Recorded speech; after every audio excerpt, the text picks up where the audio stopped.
Hello, everybody. Richard Clark. I'm back again. Um, Strange things been going on in the last couple of weeks. Lots of people have been watching the videos, and I realized in conversation with some people, and some very compassionate and considered feedback I'm getting from people, I realized that I needed to put more in the introduction. So, a couple of months ago, I did the introductory interview and thought would thought that that would be sufficient. But in the comments and conversation I'm having, I'm realizing that there has to be more in the introduction. So there's going to be two videos for the introduction. It's going to be the introduction part one and the introduction part two. This is going to be part two. Now, one of the comments that I got from one of the viewers and one of the people who have read my books, the two of them behind me here, um, was that he was somehow annoyed or offended and thought that I was proposing that atheism was required in order to accomplish the steps, or that somehow I was pushing an atheist agenda, and I'm really not. And we had a rather extensive conversation about this. And what I want to try and make clear to people before you even get into the series is to repeat something that I will say elsewhere.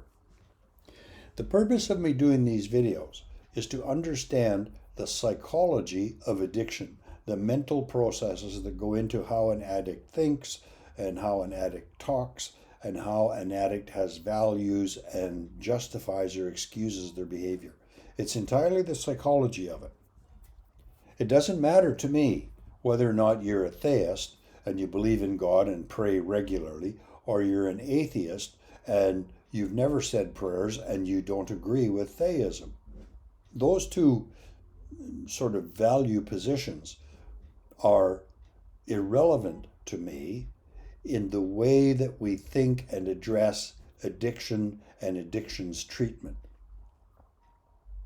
If a person has bipolar disorder, or if a person has depression, the doctor that you go to see, the neuropsychologist or the psychiatrist, whoever you see about that, will offer some course of treatment for you. And I'm reasonably sure, unless the doctor themselves is a devout Christian, I'm fairly sure that the doctor will not propose, when you're being treated for bipolar disorder, that you get down on your knees and pray or that you have to be an atheist. The doctor will offer you a credible method of addressing the mental concern called bipolar disorder or paranoia, possibly schizophrenia. There's a psychology involved in this.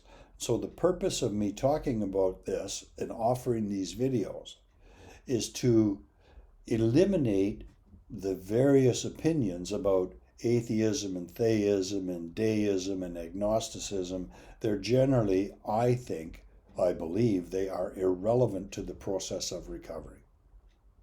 So this is about psychology. And I'm not trying to support atheism as a valid lifestyle. But then again, I'm not trying to support theism as a valid lifestyle. So please remember that as you're listening to the videos. I realize that for some people, because I don't talk about praying or believing in a higher power, because I don't talk about that, there might be an implication that I'm supporting atheism, but that is not my intent. The other thing I realized in feedback from people is some of the things I'm trying to explain, especially in the videos, I think it's from about 6 to about 12, where I get into the actual psychology of addiction. I talk about the definition of addiction and the social symptoms and the psychological symptoms, and I talk about spiritual principles. There are several handouts that would make understanding that a lot easier. And it was recommended to me, and I sort of figured out that I should make a bunch of handouts available to people who are viewing the video series.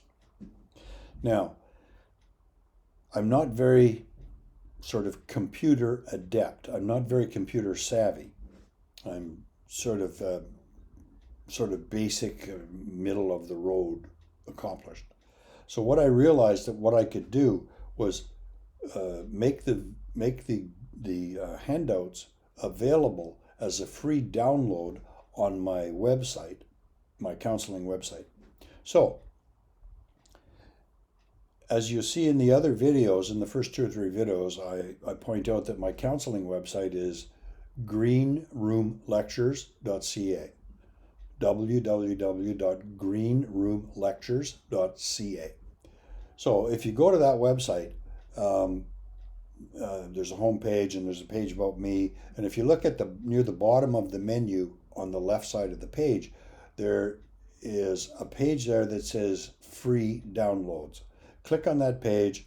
It will open up the free downloads page. And in the middle of it, there are 2 downloads that are available. One of them has about, I think, 6 or 7 handouts on it. And the other one, the second one, has 4 or 5 handouts on it. Download them, print them off, and when you get around to video 6, 7, 8, the later videos, you'll be able to follow along. Now, very briefly, here's what those videos are. The first one is, one of them is entitled How Recovery Works. And if you're a member of AA, very often, most of the meetings in Alcoholics Anonymous begin with a reading of a couple of pages from the big book, their big book, that is called How It Works. And out of respect for Bill Wilson, who did this wonderful job of outlining a path of recovery, there's too much sidetracking and unnecessary information as he's trying to talk about the psychology. And I do understand that. Bill Wilson was trapped in sort of a 1939 version of the universe. We needed to update that. So what I did was I rewrote How It Works, giving credit to Bill Wilson. I rewrote How It Works to be cleanly psychological. It's about a page and a half.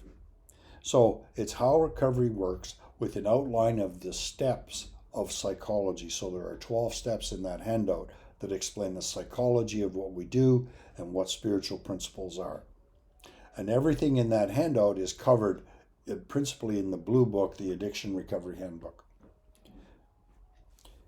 There's another handout in there, and it's called Changing the Governing Energy. And one of the things that addicts in recovery have to understand, alcoholics, what we have to understand, is that the purpose of sort of completing the steps of recovery, the psychology of the steps, is to change our attitude towards life, to change our attitude and our feelings about relationships, to reduce shame and guilt, and to experience a sense of sort of joy and contentment and compassion. The whole purpose of recovery is to change our values and the way that we feel about life and how we participate in relationships. And what I explain in the blue book and what I explain in this handout is that every relationship that we are in has this thing that I call governing energy. And it explains how we're supposed to change the governing energy. If you're an addict, the governing energy of your life is bitterness, shame, anger, resentment, and fear. Those are the emotions that dictate how you participate in life.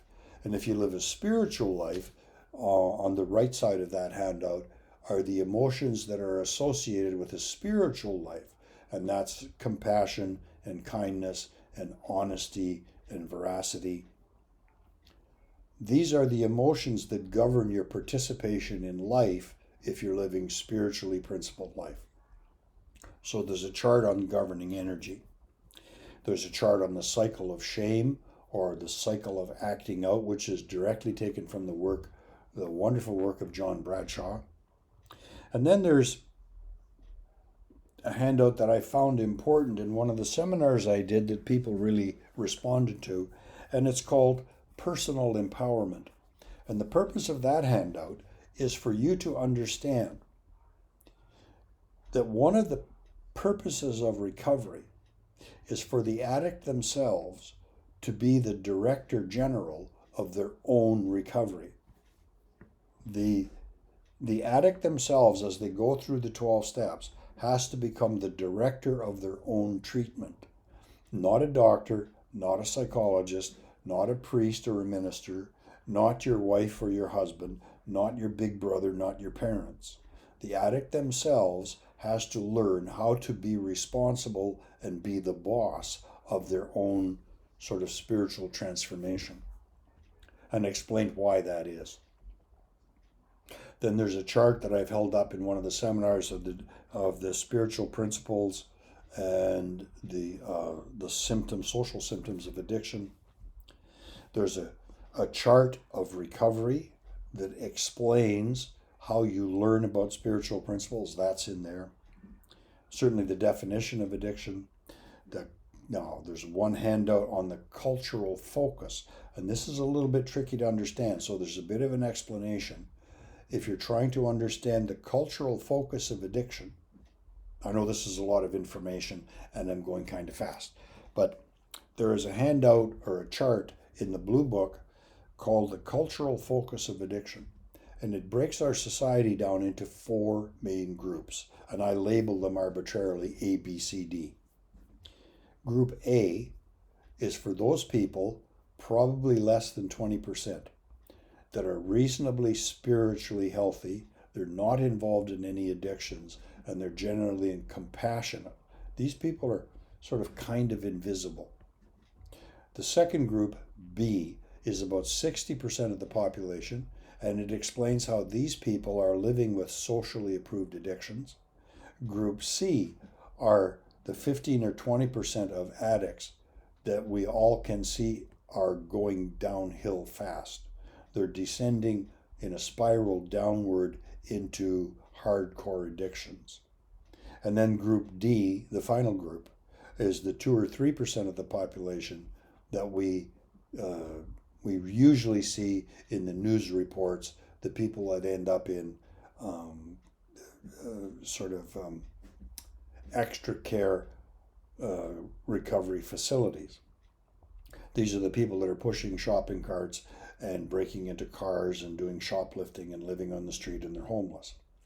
And what I explain in the chart is that one of the significant problems with public education or social education is that the street core addicts, the group D people, get 95% of the press coverage, but they're only 3 or 4% of the problem.